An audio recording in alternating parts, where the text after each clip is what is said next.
Hello everyone, আজ বসেছি একটা ল্যাম্পশেড বানাতে। অনেকদিন ধরেই দেখছি আর ভাবছি আজ বানাই কাল বানাই, কিন্তু বানানো আর হয়ে উঠছে না, তাই আজ বানিয়েই ফেললাম।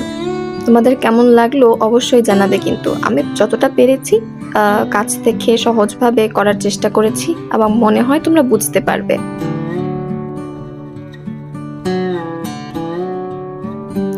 এই তো আমার ল্যাম্পশেড বানানো শেষ, এবার শুধু রং বেরঙের লাইট দিয়ে সাজানোর পালা।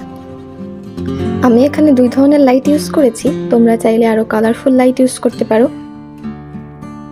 তোমরা পরবর্তীতে কিসের উপর ভিডিও দেখতে চাও তা কিন্তু অবশ্যই কমেন্ট করে জানাবে। আজকের এই ভিডিওটা কেমন লাগলো সেটা জানার অপেক্ষায় রইলাম। কিন্তু তোমরা সবাই ভালো থেকো, সুস্থ থাকো, টাটা।